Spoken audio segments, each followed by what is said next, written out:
A single mother saved a millionaire buried alive in the woods. But what he whispers to them made them cry. Before we continue, please remember to like, share and subscribe. The morning air clung to the trees like a damp whisper. Mist coiled around the wooden fence of Anna's modest cottage, tucked at the edge of a sleepy rural town. The house, though worn, carried the warmth of a mother's love. Inside, Anna tightened her wool scarf, her breath visible in the cold. Her son, Jamie, tugged at her sleeve impatiently, boots already laced and face bright with the kind of energy only children possessed. With a woven basket over one arm and Jamie's small hand tucked into hers, Anna stepped out into the biting morning. The forest loomed ahead, dense, still, and quiet. For others, it might feel eerie. But for Anna, these woods were home. Every branch, every leaf, held a memory. Here, she'd taught Jamie how to recognize wild berries. Here, they'd scavenged after hard winters, learning the language of survival. They crunched through frostbitten leaves, the silence between them broken only by the occasional snap of twigs and Jamie's cheerful hum. The deeper they ventured, the more the trees seemed to press inward, muffling the world beyond. Birds didn't sing here. Even the wind held its breath. Jamie pulled free, skipping ahead with the basket swinging from his arms. He disappeared behind a patch of brambles before his voice rang out, uncertain and curious. "Mom?" Anna's pulse quickened. She hurried after him, brushing branches aside until she reached a small clearing. Jamie stood frozen, one foot lifted mid-step. "Look," he whispered, pointing. At his feet lay a stretch of earth that didn't match the forest floor. It was uneven, disturbed, dirt looser, darker. No wildflowers grew there. No roots peeked through. Someone had dug here recently. Very recently. Anna dropped to one knee, brushing away a layer of soil. Her fingers met something hard, metal, cold and unyielding. Her heart stuttered. A glint of gray shone through as she dug faster, her breath coming in short gasps. "Is it treasure?" Jamie asked, eyes wide. She didn't answer. Her instinct screamed. This wasn't a cache or a buried box of tools. The shape was too structured, too deliberate. Her nails scraped the edge of something smooth, a steel surface, scratched and faintly dented. It was a box, but not the kind anyone hoped to find in the woods. A chill ran down her spine. She stood quickly, pulling Jamie close. "Stay back," she told him gently, shielding his eyes. The weight of the forest pressed in around them, as if the trees themselves were holding their breath. Something had been buried out here, not by nature, but by human hands. And Anna had a sinking feeling that what lay beneath the earth wasn't meant to be found. With a final glance at the disturbed ground, she took Jamie's hand again, and though she turned back toward home, her thoughts remained rooted in that clearing. Something wasn't right. Something, or someone, was waiting to be uncovered. The pines towered above Anna and Jamie like silent sentinels, their long shadows stretching across the forest floor. The clearing they stood in wasn't like the rest of the woods, it felt oddly hollow, as if the ground itself was hiding something. The breeze rustled the canopy, but beneath it, the air remained eerily still. Anna knelt, placing her palm flat on the disturbed soil. It felt soft, too soft. She leaned closer, lowering herself until her ear brushed the earth. For a moment, there was only silence. Then, faintly, like a heartbeat against the ground, came a sound. A slow, deliberate tap. Then another. And another. Not a bird. Not a root shifting. Something intentional. Someone alive. She jerked back, breath caught in her throat. "Jamie," she whispered, trying to steady her voice, "run back to the shed. Bring me the crowbar." Her son hesitated, eyes wide with worry. But he nodded and took off down the path, disappearing into the trees. Alone in the clearing, Anna's hands flew to the soil. She dug without hesitation, fingernails clawing at mud and roots, knuckles raw, soil caking beneath them. Each scrape brought her closer to the source of the sound, and each moment added to her growing urgency. Whoever was beneath that dirt, buried alive, was running out of time. Minutes felt like hours until Jamie came sprinting back, crowbar in hand. She snatched it, muttering her thanks, and drove it into the ground. With Jamie helping to move away the loose earth, the tip of the metal rod finally struck something solid with a clang. They froze. There it was. The buried object was no tree root or natural formation, it was cold, unyielding metal. A large steel box, partially rusted, hidden beneath layers of soil. Anna's heart pounded against her ribs. Her hands trembled, but she kept going, wedging the crowbar under the edge and heaving with all her strength. With a groan, the lid shifted slightly. From within, a muffled sound escaped, gasping breath. Movement. "Oh my God," Anna whispered. "There's someone in there." Together, she and Jamie clawed away at the last of the earth until the lid creaked open. Inside, curled and bruised, was a man, barely conscious, his face pale, his clothes tattered. His lips moved, forming words without sound. Jamie stared, frozen in shock, while Anna reached in and touched the man's arm. He flinched, but his eyes opened slightly. One word escaped his cracked lips: "Help." "We've got you," Anna whispered, brushing hair from his face. "You're safe now." The sound of birds returned to the forest. Light filtered down through the pines once more.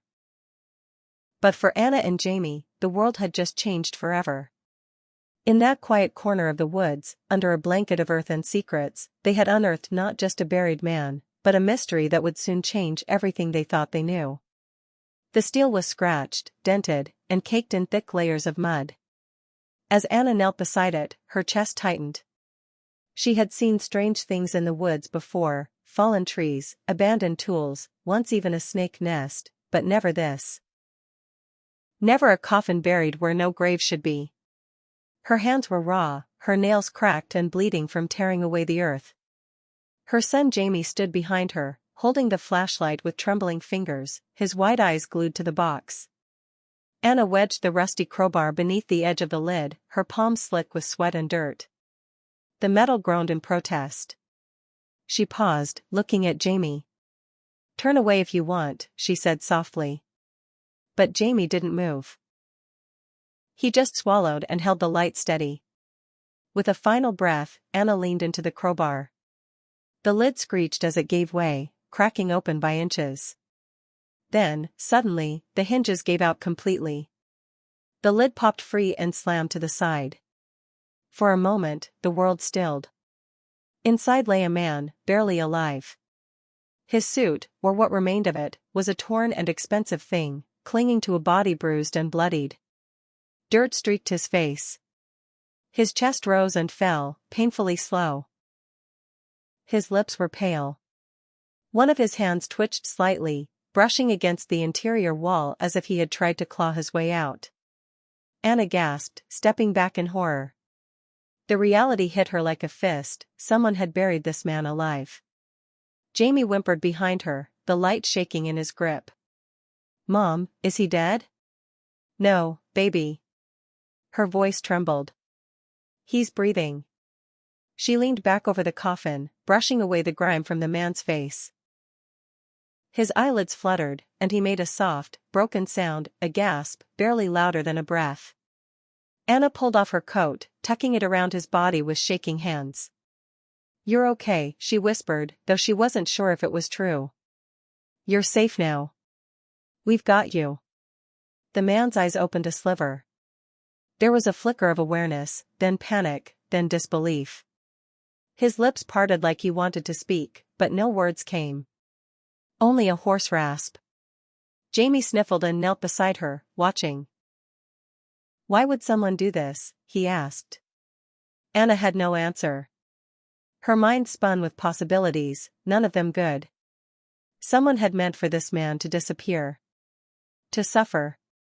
And if they were willing to go that far, who knew what they'd do if they found out he had survived? She pressed her fingers gently to his pulse. Weak, but there. "We need to call someone," Jamie said. Anna nodded. But not just anyone. Not yet. Not until she knew who this man was, and who had tried to silence him. The wind stirred the leaves around them, as if the forest itself was holding its breath. Somewhere in the distance, a bird cried out, a long, lonely call that echoed through the trees. Anna stared down at the man in the coffin, her jaw set. She didn't know who he was. But something deep inside told her that saving him had changed everything. This wasn't just a crime, it was a secret buried in steel and silence.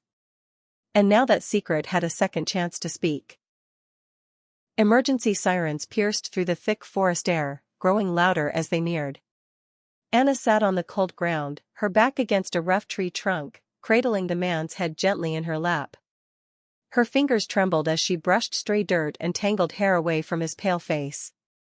Around them, the woods seemed to hold its breath, silent except for the distant wail of approaching help. The stranger's eyes, glassy and tired, fixed on Anna with an intensity that startled her. Tears welled up and spilled from the corners, trailing down his dirt-streaked cheeks. His lips quivered as if trying to form words that were trapped somewhere deep inside. Anna leaned in closer, heart pounding, waiting for him to speak. After a long pause, his voice emerged, soft, broken, almost a whisper. "You saw me as a person, not a price tag." The weight of those words hit Anna with a force she hadn't expected. She blinked rapidly, fighting to keep her own tears from falling. She didn't fully grasp the meaning yet. What price tag was he talking about? But the raw emotion in his voice was undeniable. It was a confession and a plea wrapped in one fragile breath.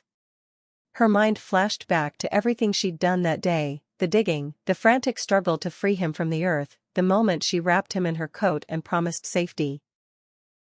She realized that, for the first time in what felt like forever, this man had been seen not as a commodity or a scandal, but as a human being deserving kindness and hope. "I'm here," Anna whispered, her voice breaking. "You're safe now.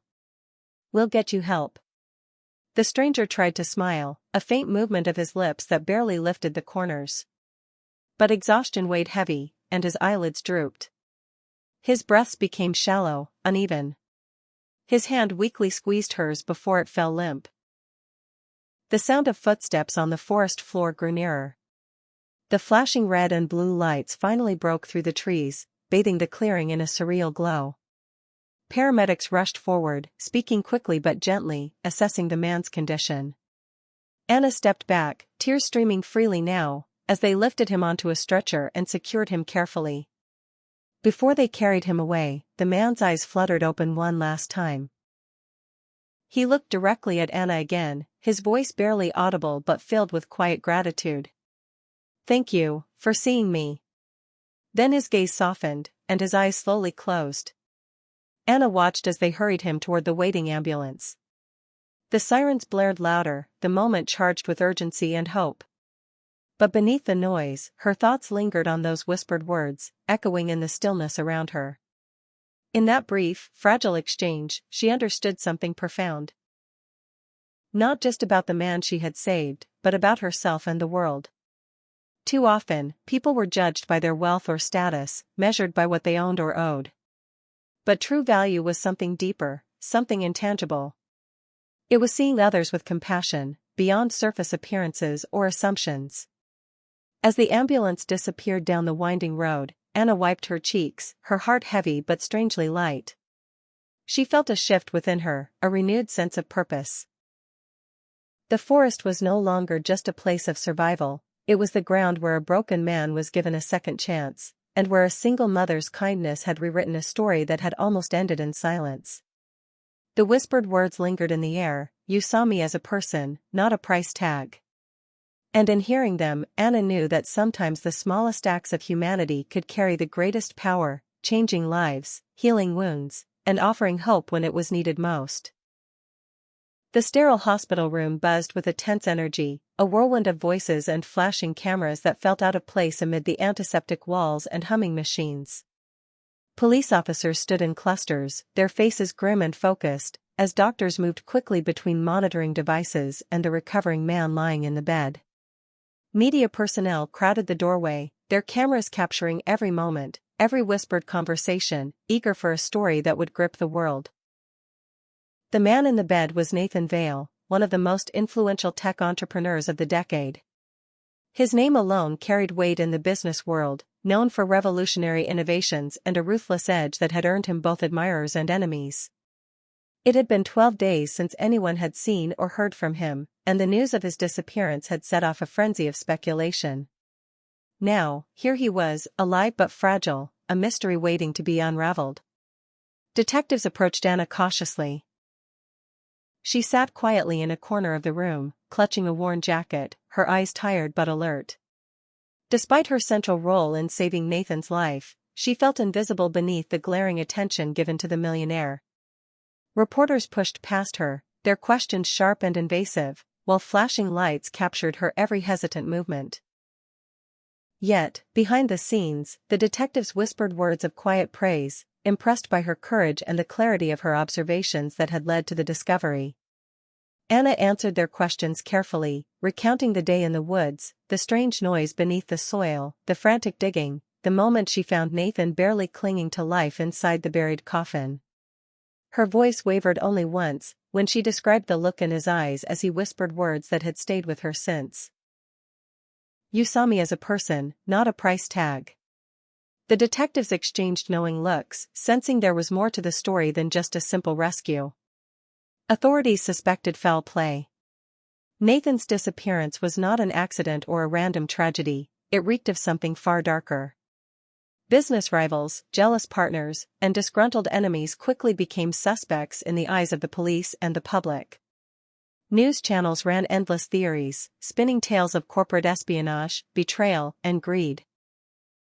Some speculated Nathan had staged his own disappearance, while others believed he had been kidnapped to force a major business deal. The media frenzy only added to Anna's unease.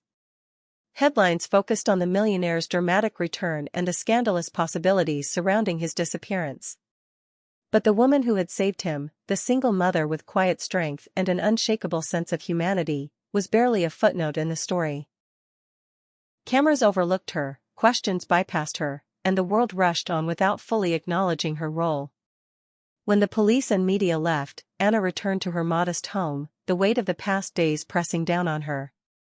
The quiet of her small kitchen felt strange after the chaos, and she struggled to process the whirlwind of events. Nathan Vale, the man buried alive beneath the earth, was now at the center of an investigation that threatened to consume everything.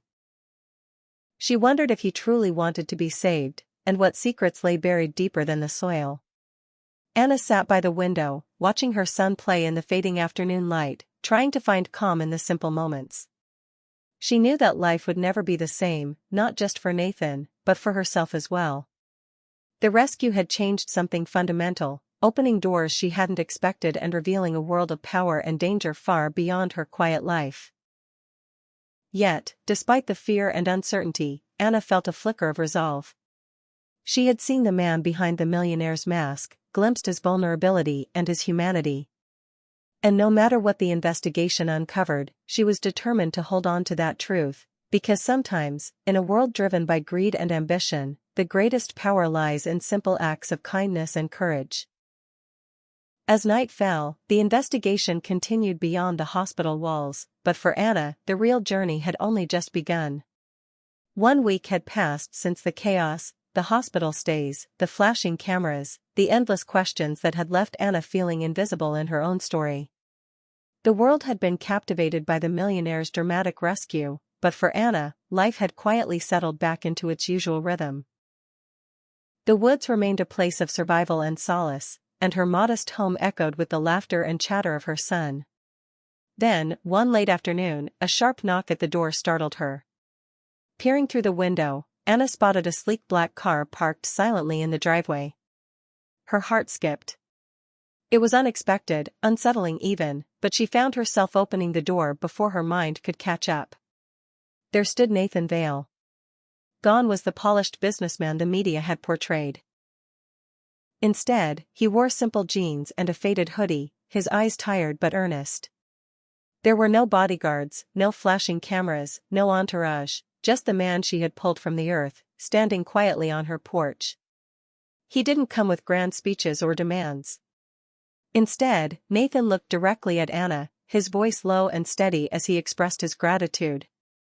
"Thank you," he said simply, "not just for saving my life, but for seeing me. For seeing beyond what everyone else cares about. The money, the power, the titles." Anna felt a lump in her throat. For so long, she had been overlooked, dismissed because of her simple life and struggles as a single mother. Nathan's words resonated deeply. She realized that in this brief, unexpected connection, they had both found something rare, genuine understanding. Nathan knelt down beside her son, whose curious eyes sparkled with cautious excitement. The billionaire extended his hand gently, as if greeting an old friend. Her son hesitated for a moment before reaching out, their fingers locking in a quiet moment of trust. Anna watched them, a warmth spreading through her chest. It was the first time in a long while that Anna felt truly seen, not as a rescuer, nor a bystander to a sensational story, but as a person whose kindness had changed a life. She smiled, a genuine smile that reached her eyes. Here was a man who had been buried alive in more ways than one, yet still found the humility to honor the simple act that had saved him.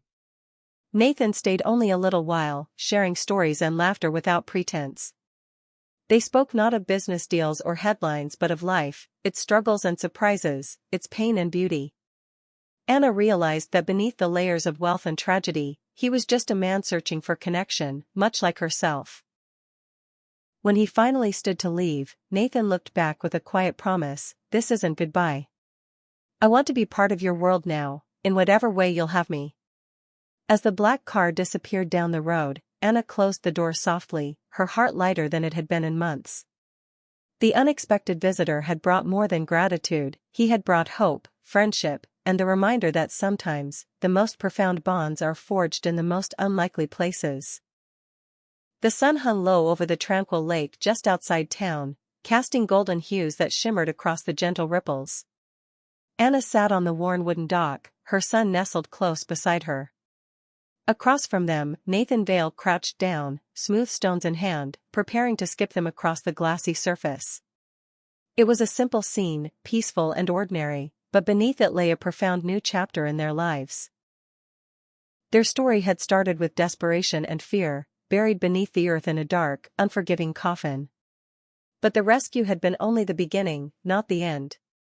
Nathan's near-death experience had stripped away the layers of wealth and power that once defined him. What remained was a man humbled and reborn, someone ready to forge a different path. In the months since his return, Nathan had quietly transformed his gratitude into action. Using his fortune, he funded a community center in Anna's town, a place where children could learn, grow, and find refuge. It was more than a charitable gesture, it was a bridge between worlds, a way to give back and rebuild trust. But even more important than the money, Nathan had become part of their lives. Not as the distant billionaire or a man trying to repay a debt, but as a friend, a companion, someone who understood the value of compassion and connection. He listened to Anna's stories, laughed with her son, and embraced the simple joys that money could never buy. The quiet moments by the lake spoke volumes. As they skipped stones, the gentle plinks against the water echoed the steady rhythm of newfound hope and healing. Nathan's eyes reflected gratitude and a rare peace. He had been buried alive in more ways than one, but now he was truly alive. Anna looked at Nathan, seeing not the man the world had watched on the news, but the man who had trusted her when no one else did. Her son's laughter filled the air, a sound that promised brighter days ahead. Their journey was a reminder that life's greatest riches are often hidden beneath the surface, found not in wealth or status, but in unexpected hearts willing to reach out and change a life. As the sun dipped below the horizon, painting the sky in shades of pink and orange, the video closes on this simple truth: sometimes, the most profound beginnings arise from the darkest places, and the strongest bonds grow where least expected. Together, Anna, Nathan, and her son stepped forward, ready to write the next chapter of their lives, one filled with hope, love, and the promise of new beginnings. If you enjoyed the story, please remember to like, share and subscribe. Thank you.